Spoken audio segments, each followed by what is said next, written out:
So tell me a little bit about why you decided that you wanted to record an album. Um, well, I've waited a long time.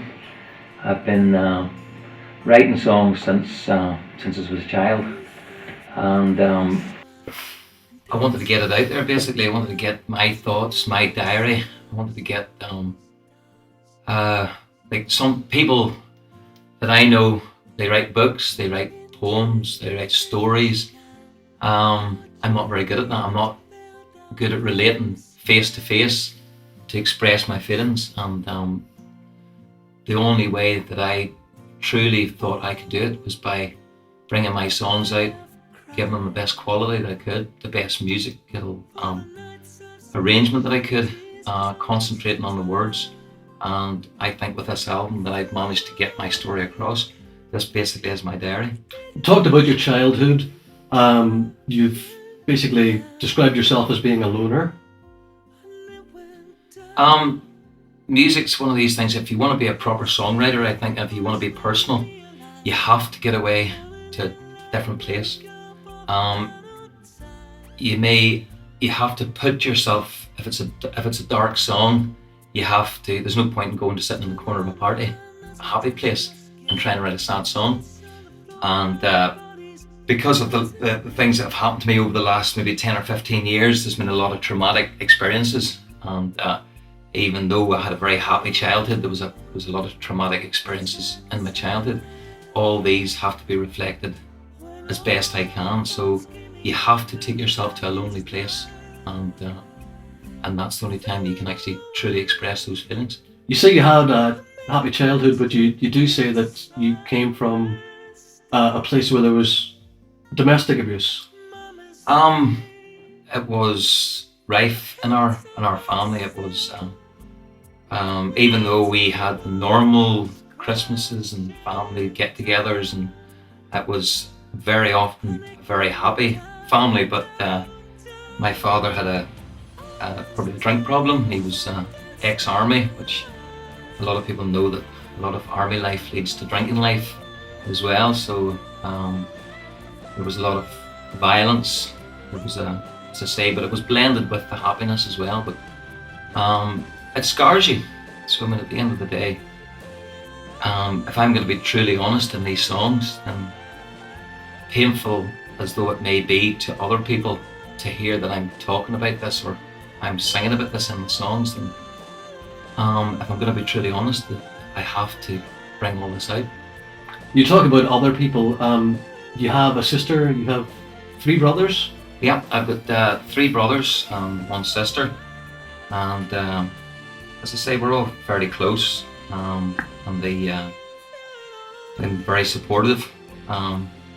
Even though I say that we had rough times in our family, we are still a very close-knit family.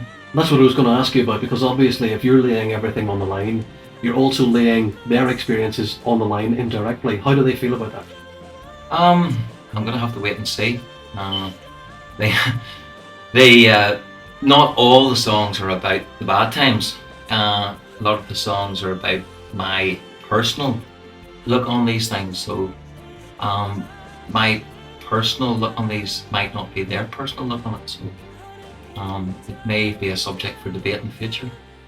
So there are 13 tracks on the album. Each of them relate to a different phase of your life. Yeah. Talk to me about the earliest memory you have and the song that relates to that. One of the most important songs I think on the album is a song called Broken Pictures. Broken Pictures, the theme behind it is basically whenever you're a child, whenever I was a child, I always looked on the dreams that I had of being, should it be a pop star, should it be a DJ, should it be a fireman or whatever. You put these pictures up on a wall, and then as life develops, responsibilities set in, and just normality, these dreams, you have to readapt your life. So those dreams that you had as a child do become broken. Some of them fall off the wall. So it's basically Broken Pictures is reality. But the whole theme of the song, even though it talks about the dreams that I've had and basically they're gone, readapted, but it also talks about the hope and the dreams that I have for my son in the future. That it makes me, inspires me to help him, to guide him in the future as well. And when you sit down to write a song like Broken Pictures, who's influencing you musically? I think the biggest influence that I've ever had in music is Bob Geldof.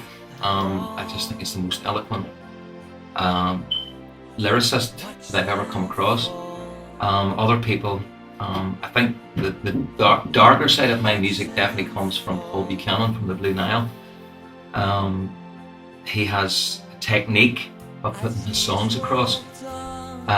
Also a guy called Paddy McAloon would be the lead singer from Prefab Sprout. I think a lot of my melodies, when I listen back, I can hear traits of Prefab Sprout in there. But all these guys combined, it's definitely a cocktail of it's a real mixture